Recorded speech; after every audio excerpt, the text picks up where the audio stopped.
Baba, Mungu ni mkubwa. Mgonjwa amezinduka. Ni kweli unavyosema, tumshukuru Mungu. Haijatosha. Kwa hali ile ambayo alikuwa nayo, kinachotakiwa sasa hivi cha kwanza, umwandalie uji. Tena ikiwezekana uji mwepesi. Unaweza kumrudisha katika hali yake ya kawaida. Na akakumbuka vitu vingi sana ambavyo alivisahau.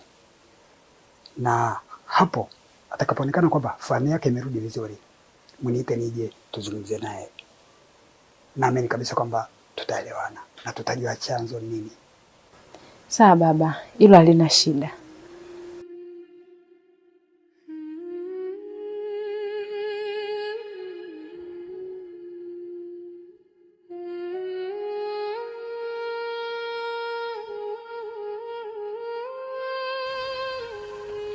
Kwani wakina nani?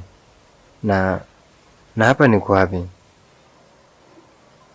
Hilo kwa sasa halina umuhimu. La umuhimu ni kwamba ngoja nikakuandalia chochote kitu. Nadhani kila kitu kitakuwa sawa. Mpinga, naomba baki naye mara moja. Narudi. Sawa dada, kuhusu hilo wala hata usijali. Sijui nilipoangukia, najiuliza mimi ni nani. Kumbukumbu zimefutika, sijui nitafanya nini.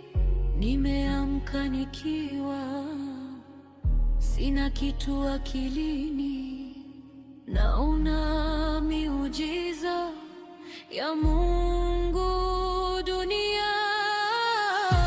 Nitakuwa mgeni wa nani?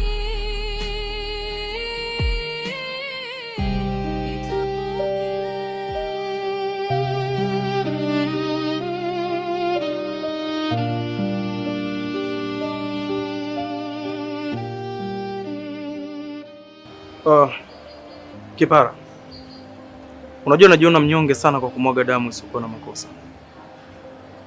Ikiwa Kiumba ni mshikaji ambaye tulikuwa tunaishi naye vizuri sana, tena sana, lakini tumejikuta tunamuua tu kwa tamaa za muda mchache, kwa pesa zilizokuwa na faida kwetu. King, unajua unazingua sana.